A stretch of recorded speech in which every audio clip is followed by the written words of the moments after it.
ನಾನಿವತ್ತು ಪಾಲಕಲ್ಲೊಂದು ಚಪಾತಿ ರೊಟ್ಟಿ ಪೂರಿ ಮತ್ತು ಅನ್ನಕ್ಕೂ ಕಲ್ಸ್ಕೊಂಡು ತಿನ್ಬೋದು. ಆ ಥರ ಒಂದು ಗ್ರೇವಿ ಮಾಡ್ತಾಯಿದ್ದೀನಿ. ಅನ್ನಕ್ಕೆ ಮಾಡೋವಾಗ ಒಂದು ಸ್ವಲ್ಪ ಸ್ವಲ್ಪ ನೀರು ಸೇರಿಸ್ಕೊಂಡು ಚೆನ್ನಾಗಾಗುತ್ತೆ.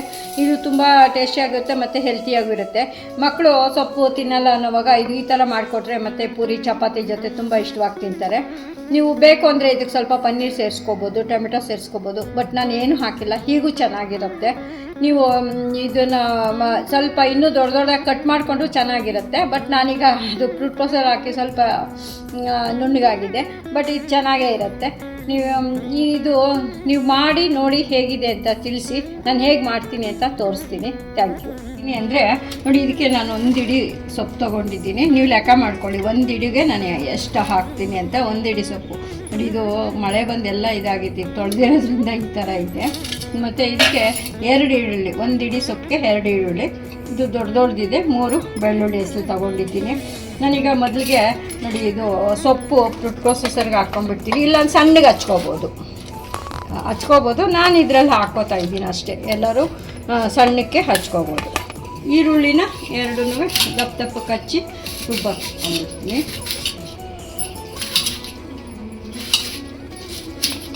ಇದು ದಪ್ಪ ಇದೆ, ಅದಕ್ಕೆ ಸ್ವಲ್ಪ ಕಟ್ ಮಾಡ್ಕೊತೀನಿ.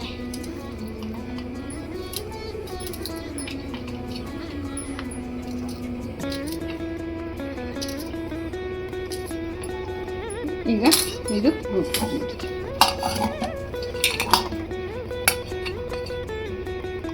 ನೋಡಿ. ಈಗ ಇದು ರುಬ್ಕೊಂಡು ಅದು ಕಟ್ ಮಾಡಿಕೊಂಡು ತೋರಿಸ್ತೀನಿ. ಕಟ್ ಮಾಡ್ಕೊಂಡಾಗಿದೆ.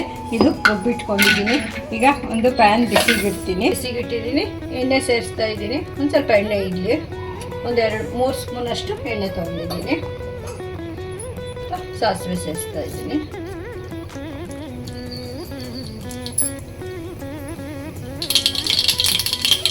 ಸಾಸಿವೆ ಚಿಟ್ಲಾದ್ಮೇಲೆ ಈರುಳ್ಳಿ ರುಬ್ಕೊಂಡಿರೋದನ್ನು, ಈರುಳ್ಳಿ ಮತ್ತು ಬೆಳ್ಳುಳ್ಳಿ ರುಬ್ಕೊಂಡಿದ್ದೀನಲ್ಲ ಅದನ್ನು ಸೇರಿಸ್ತಾ ಇದ್ದೀನಿ.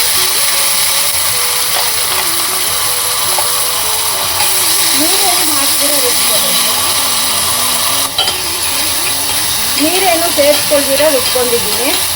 ಫ್ಲೇಮ್ ಈಗ ಹಾಕಾದ್ಮೇಲೆ ಒಂದು ಸ್ವಲ್ಪ ಮೀಡಿಯಮ್ ಫ್ಲೇಮಲ್ಲಿ ಚೆನ್ನಾಗಿ ಹುರಿಬೇಕು. ಎಣ್ಣೆ ಬಿಟ್ಕೊಳ್ಳೋವರೆಗೂ ಚೆನ್ನಾಗಿ ಈರುಳ್ಳಿನ ಹುರ್ಕೋಬೇಕು.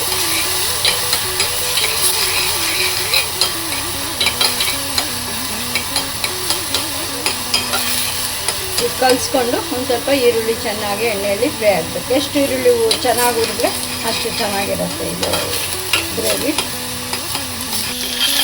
ಹೀಗೆ ಕಲಿಸ್ತಾನೆ ಇರಬೇಕು.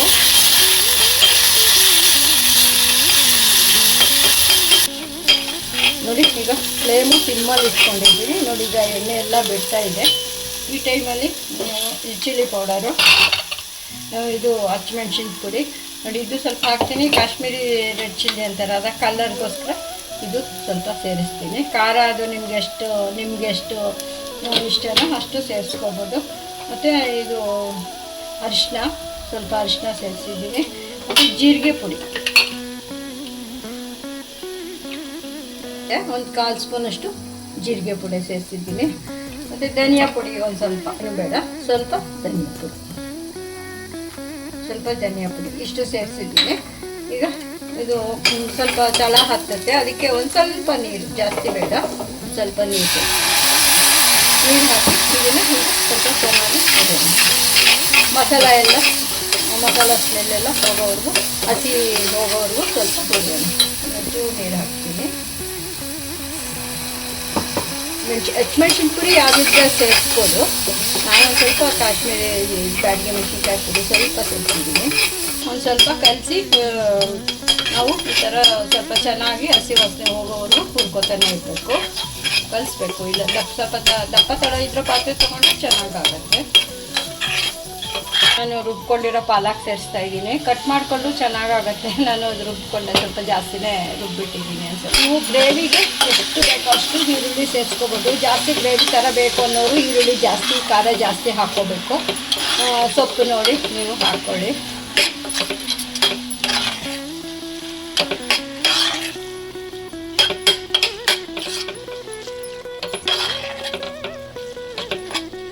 ಇದನ್ನು ಆ್ಯಕ್ಚುಲಿ ಇನ್ನೂ ಸ್ವಲ್ಪ ಎಣ್ಣೆ ಜಾಸ್ತಿ ಹಾಕ್ಕೊಂಡ್ರೆ ಒಳ್ಳೆಯದು.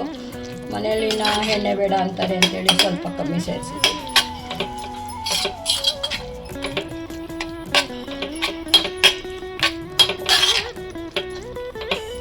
ಉಪ್ಪು ಸೇರಿಸ್ತಾ ಇದ್ದೀನಿ. ನೋಡಿ ಹಾಕ್ಕೊಳ್ಳಿ, ಪಾಲಕ್ಗೆ ಯಾವತ್ತೂ ಅಷ್ಟೇ ಸ್ವಲ್ಪ ಕಮ್ಮಿನೇ ಉಪ್ಪು ಸೇರಿಸ್ಬೇಕು. ಸ್ವಲ್ಪನೇ ಕಮ್ಮಿ ಉಪ್ಪು ಹಾಕಿ ಆಮೇಲೆ ಬೇಕಾದರೆ ಟೇಸ್ಟ್ ನೋಡಿ ಹಾಕ್ಕೊಳ್ಳಿ. ನಿಮಿಷ ಮುಚ್ಚಿಡ್ತೀನಿ. ಫ್ಲೇಮ್ ಮಾತ್ರ ಸಿಮ್ಮಲ್ಲೇ ಇರಲಿ. ಆಗಾಗ ಒಂದು ಸ್ವಲ್ಪ ಕಲಿಸ್ತಾನೆ ಇದೆ.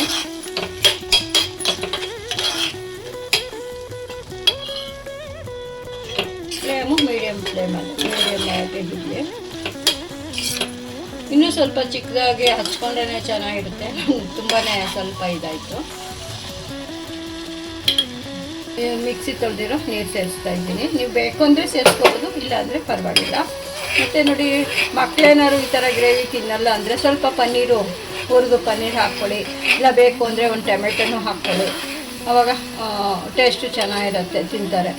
ಸಿಂಪಲ್ಲಾಗಿದ್ದಾಗ ಇಷ್ಟೇ ಸಾಕು. ಬೇಕು ಅಂದರೆ ಹಾಲು ಬೇಯಿಸ್ಬಿಟ್ಟು ಹಾಕ್ಕೋಬೋದು, ನಿಮ್ಮ ಇಷ್ಟ. ನಾನೀಗ ಬರೀ ಸೊಪ್ಪು ಹಾಕಿ ಮಾಡಿದ್ದೀನಿ. ಈ ಗ್ರೇವಿ ತುಂಬ ರೊಟ್ಟಿಗೆ, ಅನ್ನದ ಜೊತೆ ತಿನ್ಬೋದು, ರೊಟ್ಟಿ ಜೊತೆ ತಿನ್ಬೋದು, ಮತ್ತು ಚಪಾತಿಗೂ ತುಂಬ ಚಪಾತಿ ಪೂರಿ ಯಾವ ಜೊತೆಗಾರು ಚೆನ್ನಾಗಿರುತ್ತೆ. ಒಂದು ಸ್ವಲ್ಪ ಗರಂ ಮಸಾಲಾನು ಸೇರಿಸ್ತಾ ಇದ್ದೀನಿ. ಇದು ಆಪ್ಷನ್, ನಿಮ್ಗೆ ಬೇಕು ಅಂದರೆ ಸೇರಿಸ್ಕೋಬೋದು, ಇಲ್ಲ ಅಂದರೆ ಪರವಾಗಿಲ್ಲ. ವಾಸನೆ ಹೋಗೋವರೆಗೂ ಈ ಥರ ಬೇಯಿಸ್ಕೊಳ್ಳಿ. ಆಯ್ತು, ಈಗ ಗ್ರೇವಿ. ಇದನ್ನು ನೀವು ಚಪಾತಿ ರೋಟಿ ಯಾವ್ದು ಜೊತೆ ಬೇಕಾದ್ರೂ ಸರ್ವ್ ಮಾಡ್ಕೋಬೋದು. Thank you.